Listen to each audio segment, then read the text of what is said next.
Hello, and welcome to the North Carolina Museum of History and the 25th Annual American Indian Heritage Celebration. Our presenter, James Malcolm, will begin in just a moment, but we want to begin with a few notes.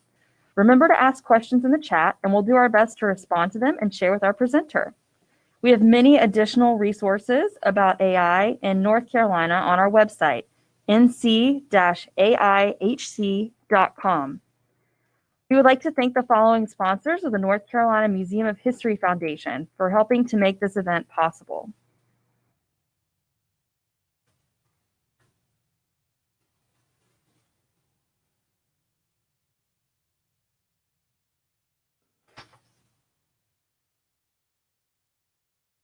Now let's get started. Welcome, James. What are you going to share with us today? Hi, today we're going to work on a longleaf pinecone patchwork. The materials that I am using today is little pieces of strips of leather that I've cut into triangles, and also a piece of fabric. And so the way I start off is that when I choose the materials that I'm using for either fabric or upholstery, paper, and like I said here with leather, I will first try to figure out what size that I would like to do. And today I decided to do one that's about 4 inches in width. And what I do is I try to find something tight to make a circle. I have used plates, cups, and many circular objects, but today I'm using this to choose the type of circle and the size circle that I would like. When I use one of these, it also shows where I can put my center and where I would start. And here I have my circle. And today I'm using a glue gun. When you're using paper, fabric, you can use a glue gun. If you're trying to work faster than using fabric glue and also working with paper, you can use the hot glue. It's a great idea. So when you take your fabric or whatever that you're folding and using to create triangles, I start out with a square, and it can usually be up to 1.5 inches to 2 inches. You will fold once and again to make the triangle. Take a little bit of glue and you will press, and be careful not to burn yourself, to make your nice triangle. You would start out when you have your triangles, and I will start out here with a few. I'm going to start off with 4. And I'm going to find my center. And as I said, I used right here to do my center. And you're going to recreate the triangles a square shape out of the fabric. So you put a little bit of glue. Tip goes into the center where I marked the hole. I then turn it around. I face it to me. And I apply on top of each other and underneath, like an hourglass shape. I'm on my 3rd. As you notice, the tips are meeting up in the center.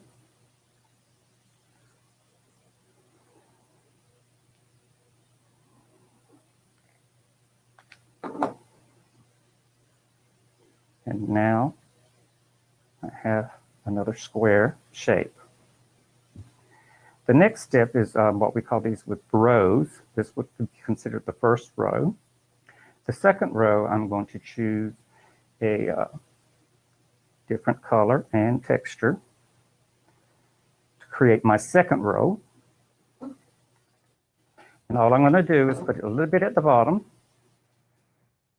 of glue, and then I'm going to apply it on top, leaving about 1/4 inch from tip to tip. And I am piggybacking off of each triangle. It's another triangle. So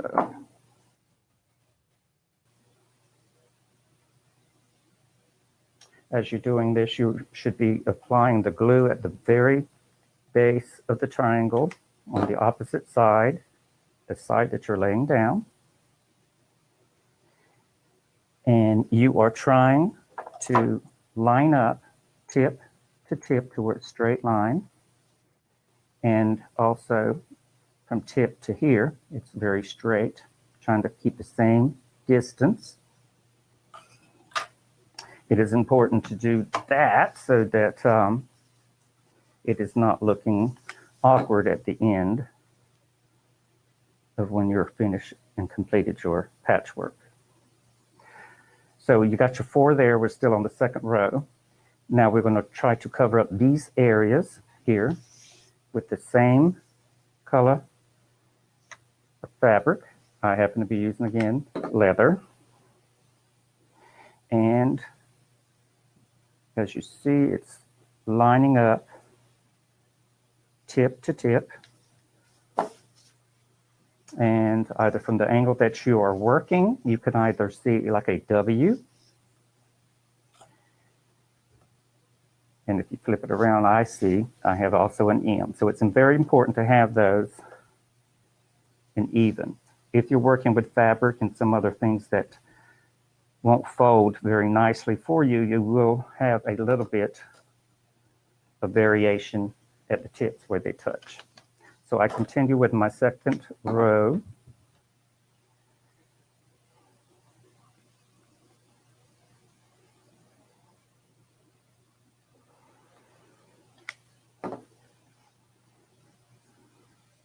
And as you see, it does have a variation in the way the W or the M is presented. If paper is very good because it's nice, crisp, and you can flatten it and fold it and flatten it to where it has nice, crisp lines. But that's our second row. So when we're slowly working our way out, inward to out, the bottom's facing out. I'm now on my third row, and I'm choosing a little darker leather. And from looking at this is the third row is getting very close to the edge to where we need to switch directions. So I can see about 1/4 of an inch to where these are going, that I only have enough room for just this third row. If I really would like to extend the number of rows that I have, I can shorten my triangle piece by curving on the bottom. I'm shaving off the size of the triangle at the bottom again. So when I'm applying it, I have more room to add another row if I desire. And that's what I would do for this segment here for you, is to make it 4 rows instead of 3. Same process on the third row with a little smaller triangle. I place one. It's not concerned which one did you start on. I just like to put it on the next triangle that is underneath the other row that I did last, just so it can alternate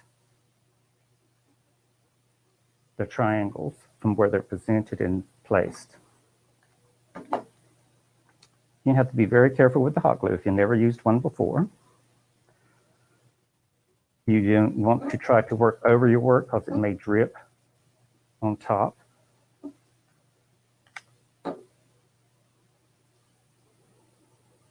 So I am halfway through with my third row. I'm going to piggyback now with the same over these triangles. And the reason why I wanted 4 is because I do have 4 different colors of triangles that I'm trying to do. So I prefer to show them all in this center section before I do the outer edge. And sometimes you can get different variations of leather. So depending on how it is, like suede, which direction it's been rubbed, it will change from dark to light. Still staying 1/4 of an inch. You can see that these two, if you line up, they're very even. And that's what I try to do all the way around. It's very important to do that at the very beginning because, as I said before, if you have different variations of the distance that you're going from tip to tip, it starts to look awkward, has a shift look. And some people do like to do those. I happen to do it where it's tip to tip lined up, and some people would like to have them where they're shifted, kind of similar to a real pine cone, because you have the tips here that they are going in different directions naturally. And now I'm doing a darker fabric or leather. And again, I can put it down, but as you notice, the bottom tips are kind of overlapping over the edge. So again, I will trim, and I do it as a curve to go with the curve of the ornament. Doesn't take long, and it doesn't have to be exactly perfect on the bottom, but you do want to be able to make sure they're all about the same size. If you have trouble cutting in a curve, you can snip off the edges and have it about like that, and that still can work. We don't have to worry about these two being different because it's going to be covered up when I do the outer edge. I just happen to prefer the curving at the bottom to go along with the curve on the edge. So the best thing too also when you're doing this is to make sure you have time that you can do it from start to finish, at least up to doing the inner edge.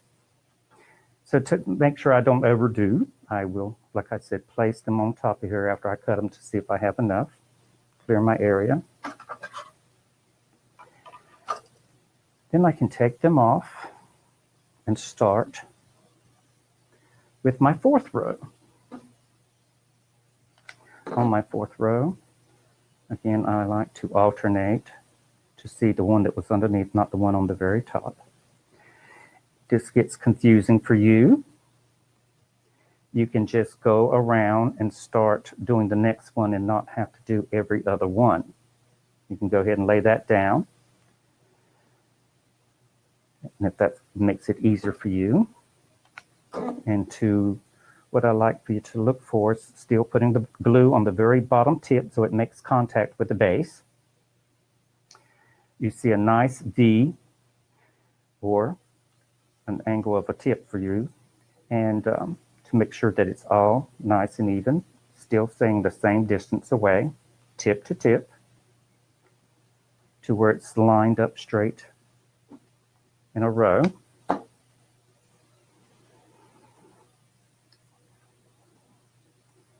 Still placing the glue on the base, the bottom of the back of the triangle to make sure it's hitting the base that you're working on. You can do this any size. I suggest if you're starting out or done just a few, is to start out with paper.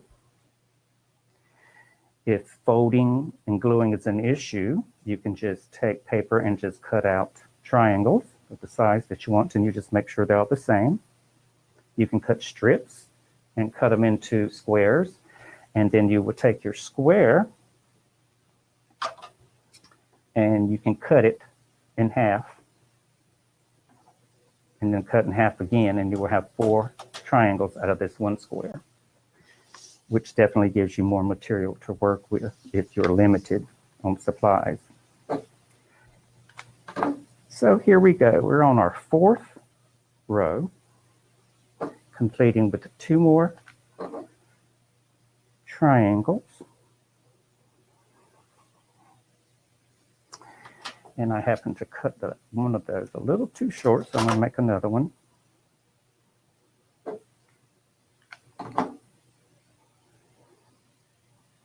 Here you go.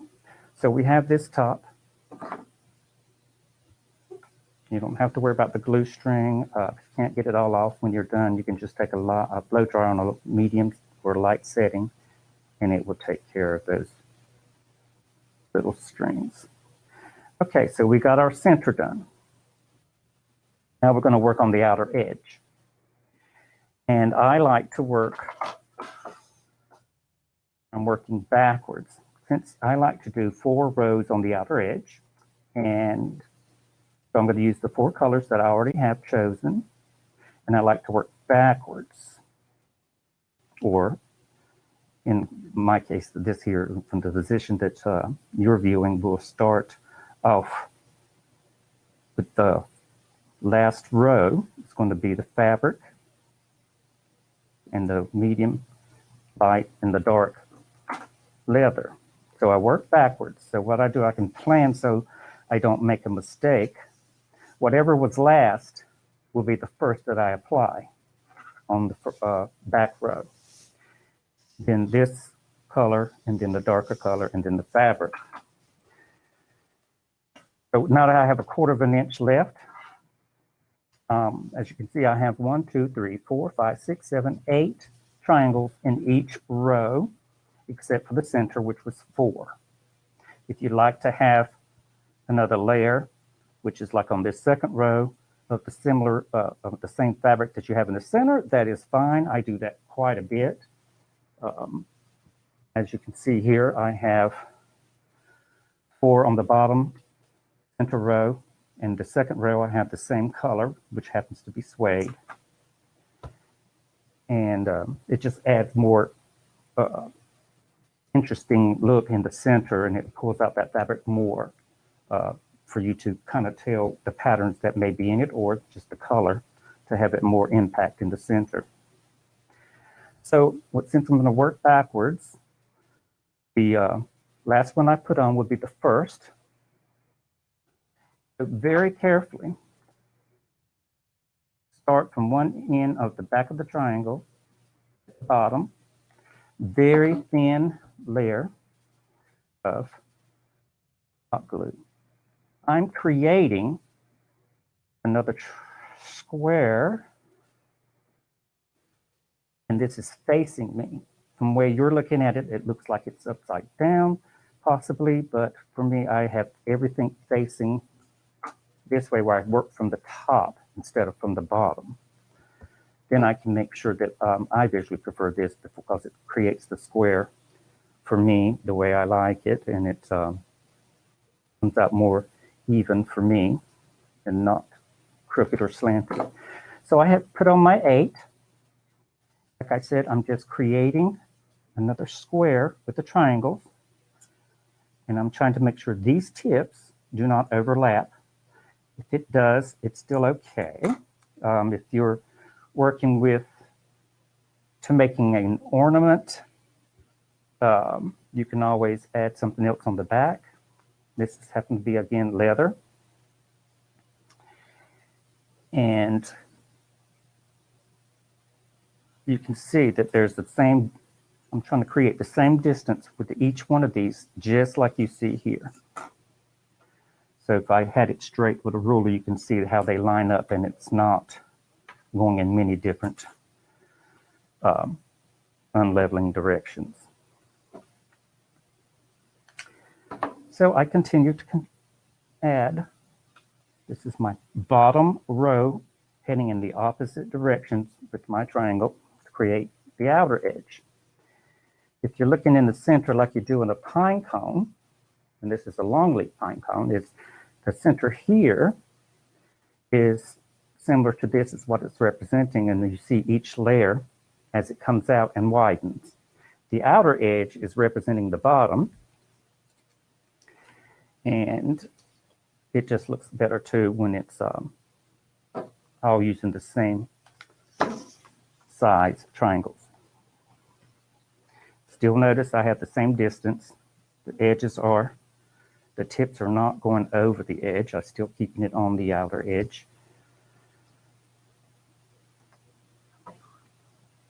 When I get to my 7th triangle, I'm going to add a little twine. Sometimes I use ribbon and to put on an ornament. So I've done one here that I'm going to add before I put my last triangle on. I'm going to put down, place down a string, or like I said here, I have twine. If you're working with paper or at school with your school supplies, you can also use yarn. It's fine. So here I go. I'm continuing with my 6th piece and my 7th. If you have some triangles like this one is a good example, it's a little larger than the rest. Since I'm doing the outer edge and I'm working my way inward this time, it's okay if it's not a drastic difference in sizes. You just kind of push it more down to where you still see even shapes and distance from each other. Now, before I do my last triangle, I will take my twine and I'm going to make the loop for the ornament. So if you're using twine, it does kind of spread out. I try to keep it together. I will put a little bit of glue and I will use some type of object or scissors. And I'll do this sideways. And I'm going to press down to where I'm attaching the twine for my ornament. Then once that is dry, it'll also be reinforced when I put down another triangle, my last one. And if it helps you to place down your triangles first before you glue them, that is probably the best way to make sure you're learning to teach your eyes and your hands to work together to create that same distance away from each other so it's more uniform. So there we go. Created my square. Same distance. And then you can clean up your hot glue threads. So now, since I'm working backwards again from whatever I did last, I'm going to the next, which is a darker, or one shade darker than the other. So now I'm going to center my next triangle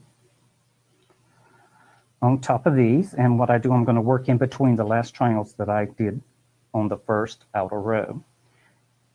I am trying to create that same even shape and also to where it's just barely end up covering the bottom row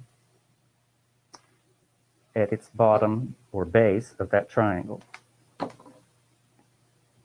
So I'll start here with this angle. And as you see, it's slowly from the center, it's going to start covering.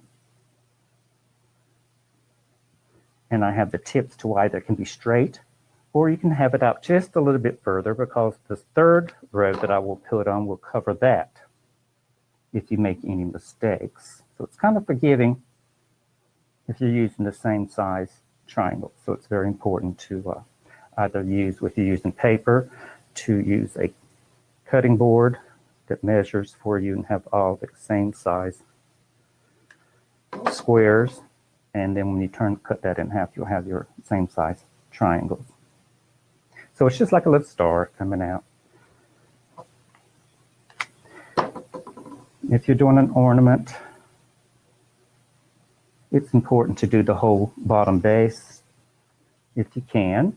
If you're doing something that's going to be in a frame or in a shutter box, which I like to do.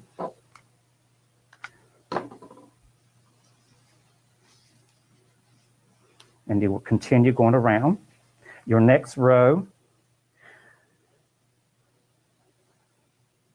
is the same. You're going to piggyback here.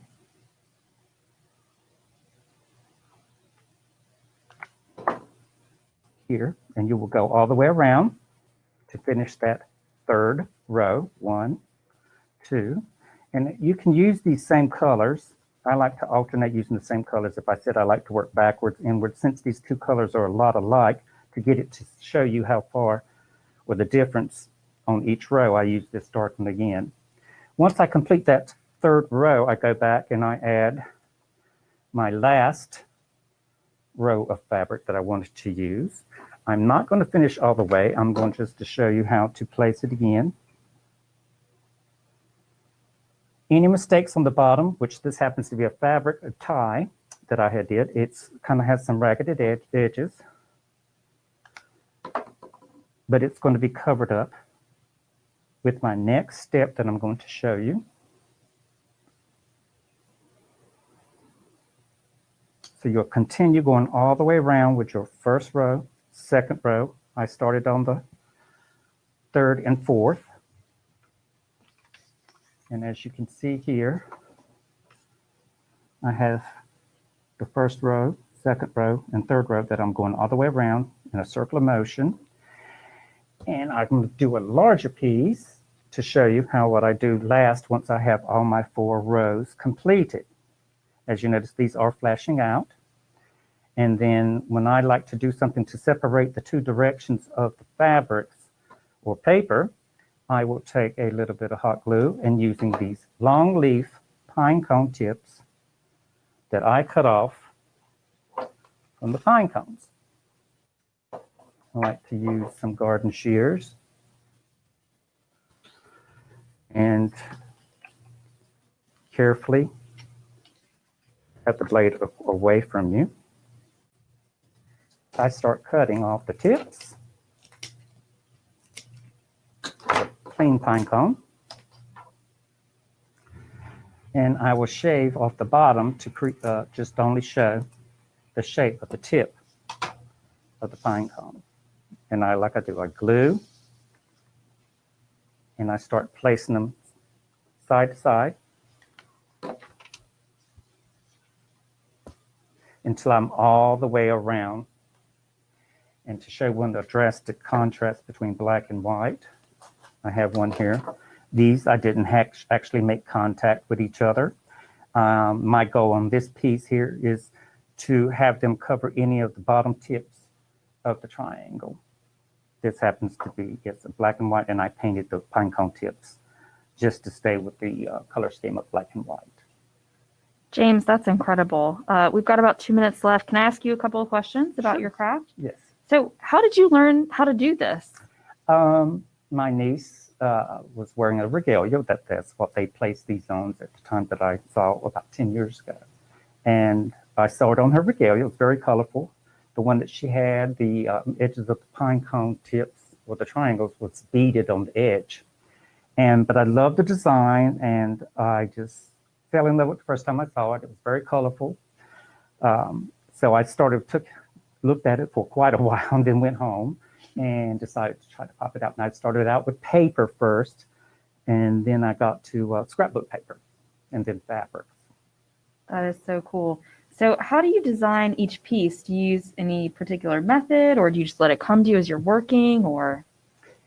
It comes to me as I'm working. And sometimes, like if I still do the same design like here, they piggyback right behind each other as I was showing you into a straight row. And then sometimes I can do one, the same contrast black and white here. It has more of a swirl. And also I come in contact with each other on the tips. Sometimes I do 4 rows or less. I have been known to do more. But yes, it just comes to me to, sometimes it depends on the material that I'm working with, and well, I guess whatever mood, if you want to make changes as I'm working along, because I've made quite a bit of them, so it helps to have it being created different ways. The ones with the swirl kind of to me represents the bottom of the pine cone tip to where it swirls and works its Oh, way look at in. that. Yep. So that's why I changed it up to so people can know what the bottom looks like. Well, we are out of time for today, unfortunately. James, thank you so much for sharing this with us and giving us that incredible tutorial. And thank you all of you who joined us today. There are many other events to join and watch. Just go to the schedule on nc-aihc.com.